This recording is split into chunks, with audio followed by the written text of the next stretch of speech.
Welcome to our deep dive into Chinua Achebe's Things Fall Apart. Okay. We're going to be using excerpts from the novel to Right. kind of explore pre-colonial Nigeria through the lens of Igbo culture. Yes. You'll get to experience their customs and beliefs and social structures, Hmm. really a world teetering on the brink of change. Yeah, that's right. Achebe's work isn't just a story. It's a portal into a pivotal moment in history, and you'll gain a deeper understanding of colonialism's impact, not from a textbook, Right. but through the character's eyes. I'm especially excited to delve into the rich tapestry of Igbo society, Yeah. from bustling marketplaces and vibrant festivals to their intricate system of gods and oracles. Mhm. It's a world that feels both familiar and strikingly different from our own. Yeah, you'll notice the Igbo people have a strong connection to their land ancestors and a complex system of gods and oracles. Their stories and proverbs offer a nuanced view of the world. For instance, the Feast of the New Yam, a celebration dedicated to Ani, the earth goddess, showcases just how vital agriculture and tradition are to them. Speaking of traditions, I'm fascinated by their use of language, all those proverbs and folk tales. Yeah, It's an art form, wouldn't you say? absolutely. The Igbo use language to forge community, share wisdom, and even resolve disputes. Yeah. We see this when Okoye approaches Unoka for a loan repayment, navigating the situation with carefully chosen proverbs. This highlights a key difference in how they approach communication and community compared to what we might be used to. And this is the world we're about to see turned upside down. Yes. But before we get to the arrival of the colonizers, let's meet the main character, Okonkwo. Right. He's driven by this burning ambition for success and a deep-seated fear of weakness, Mm. especially the kind he saw in his father, Unoka. Okonkwo is truly one of the most compelling characters in literature. He embodies strength and masculinity. Yeah. Yet these very traits are fueled by his anxieties. It's a Mm. constant internal battle that makes him so relatable even today. What I find particularly striking is that his entire life seems to be a reaction to his father's perceived failings. You've hit on a crucial point. Onoka Okonkwo's father was considered a failure by the standards of Umawofia. Remember, this is a society that places high value on strength, hard work, and providing for your family. Onoka was a talented musician and enjoyed life's pleasures, but he was also deeply in debt, which in this culture was a major failing. It seems Okonkwo is determined to be his polar opposite. He achieves status, wealth, prominent position in the clan, even takes a human head in war. Yeah. Talk about going to extremes. That act of taking a human head is intense, and it speaks volumes about the values of this warrior culture. Yeah. However, it's crucial to remember that even though Okonkwo outwardly embodies strength, it's all driven by this underlying fear of becoming like his father. This fear is not unique to Okonkwo. It connects deeply to how masculinity is defined within their culture. You see, for the Igbo, a man's worth is often judged by his ability to provide, protect, and demonstrate strength. So Okonkwo's fear is both personal and deeply rooted in the cultural context. It makes you wonder if his relentless pursuit of success is actually a mask for his insecurities. Hmm. It's something many of us can relate to in our own lives, wouldn't you say? That feeling of constantly needing to prove ourselves to the world, perhaps even to ourselves. Absolutely. And this internal conflict becomes even more prominent as the story unfolds, especially when external forces threaten the very foundation of Okonkwo's world. And those external forces are, of course, the colonizers. Hmm. But before we delve into that upheaval, Right. let's immerse ourselves in the world that's about to be transformed. Sure. I'm particularly interested in learning more about the egugu, the masked spirits we hear about. They sound both fascinating and a little intimidating. They are definitely central to the Igbo justice system. The Egwugu embodies the spirits of the ancestors and are responsible for upholding justice and order within the clan. Right. Think of them as a physical manifestation of the connection between the living and the dead, ensuring that the traditions and laws of their ancestors are upheld. They play a crucial role in resolving disputes and maintaining social harmony. I see. So they represent not just the supernatural, but also the authority and tradition that hold Igbo society together. It seems everything is meticulously interwoven, each element playing a vital role in the intricate tapestry of their culture. Precisely. And it's this delicate balance that will be challenged when outsiders arrive with their own ideas of justice, religion, and social order. Right. But that's the story for our next segment. We left off with the intricate balance of Igbo society and these looming external forces. Now, I'm bracing myself for the upheaval that's about to unfold with the arrival of the colonizers. Get ready, because Okonkwo's world is about to be turned upside down.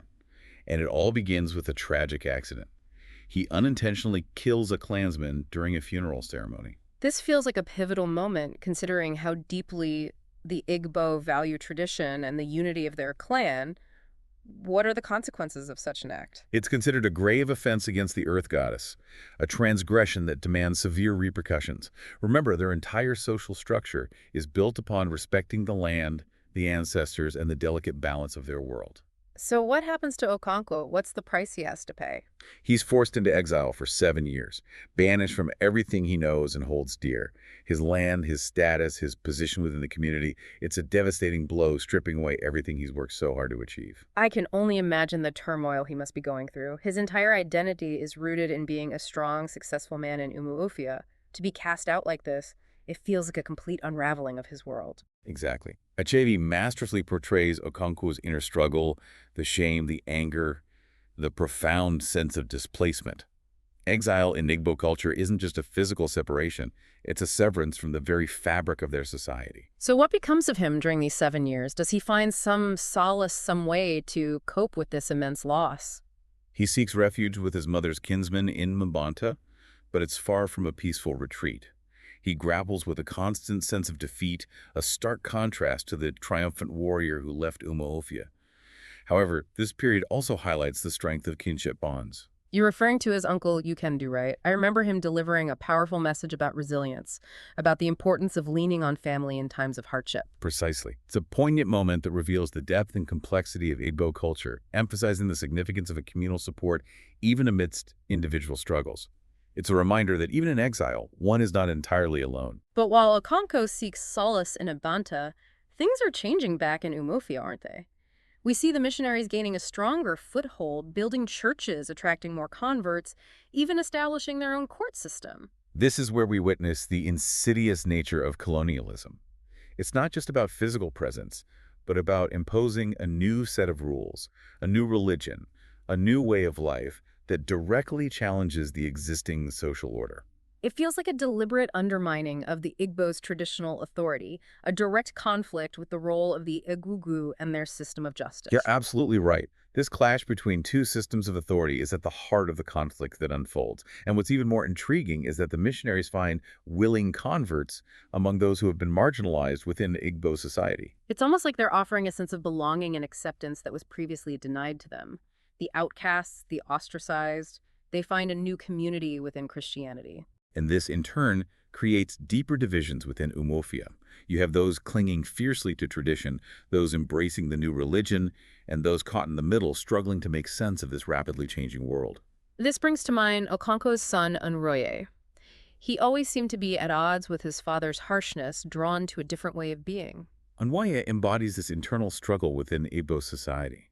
He seeks a gentler path, finding solace in the compassion offered by Christianity. This decision has a profound impact on Okonkwo, representing a rejection of everything he holds dear.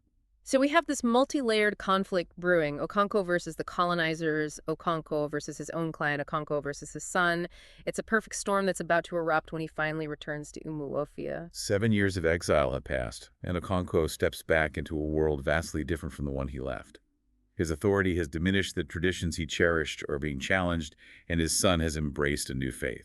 This homecoming is far from the triumphant return he might have envisioned. I'm sensing a building tension, a feeling that things are about to snap. You're reading the atmosphere perfectly. The stage is set for a dramatic clash as Okonkwo confronts a world that no longer recognizes his place or his values. And this is where the true meaning of things fall apart becomes tragically clear. We left Okonkwo at a crossroads, returning to a Umuofia that felt alien to him. The traditional power structures were eroding. His son had turned away from the old ways, and the colonizers were asserting their dominance. What happens when a man like Okonkwo, so rooted in tradition and unwavering in his beliefs, collides with such a changed world? It's a recipe for disaster, really. Okonkwo finds himself increasingly at odds with the new order, struggling to reconcile the Umuofia he knew with the one that has emerged in his absence. And remember, this isn't just about adapting to change, it's about the very essence of his identity being challenged. We also have these two contrasting figures in the missionary world, Mr. Brown, who attempted a more conciliatory approach, and Reverend Smith, who seems to represent a much harsher, uncompromising side of colonialism. That shift from Mr. Brown to Reverend Smith is crucial. Mr. Brown, while still a representative of colonialism, at least tried to understand the Igbo people to find some common ground. Reverend Smith, however, sees no value in their beliefs, viewing their religion as something to be eradicated, not accommodated. And this clash of ideologies intensifies with the incident involving Enoch the convert, who unmasks an egugu during a ceremony. That act was considered a profound offense, wasn't it? Absolutely. Unmasking an egugu is sacrilege, a direct attack on the authority of the ancestors and the core of Igbo spiritual belief. It's a transgression that throws the entire community into turmoil. So the clan retaliates by burning down Enoch's compound, and then they take it a step further by marching on the church itself. It's a powerful demonstration of how deeply they value their traditions and their resistance to this imposed religion. This act of defiance marks a turning point. The colonizers, represented by the district commissioner, respond with force arresting the clan leaders, including Okonkwo. It's a clear assertion of power, a brutal reminder of who holds control. Okonkwo, at this point, must be feeling completely trapped. He's betrayed by his clan, alienated from his son, and imprisoned by the very forces that have dismantled his world. It's a crushing defeat for a man who has defined himself by strength and adherence to tradition. He sees no way to reclaim his former status, no path to restore the world he knew. And in a final act of defiance, a desperate attempt to assert his agency in a world that no longer makes sense to him, he takes his own life.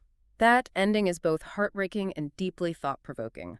It leaves us grappling with the devastating impact of colonialism, not just on societies, but on individual lives. Okonkwo's story is a stark reminder of the human cost of cultural clash and the complexities of navigating a world in flux. What's truly remarkable about Things Fall Apart is how Achebe personalizes history. We see colonialism not as an abstract concept, but as a force that shatters lives and communities. We experience the Igbo people's resilience, their vibrant traditions, and the tragedy of their world being irrevocably altered. It challenges us to think critically about how societies respond to change the consequences of clinging too tightly to the past and the importance of understanding different perspectives. Okonkwo's story might end in tragedy, but it's a tragedy that sparks a crucial conversation about the enduring legacy of colonialism and the ongoing struggle for cultural identity. Well, that brings us to the end of our deep dive into Chinua Achebe's Things Fall Apart. We hope this has given you a deeper understanding of this complex and powerful story. We encourage you to continue exploring the themes we've discussed and perhaps revisit the novel with a fresh perspective. Until next time, thanks for joining us.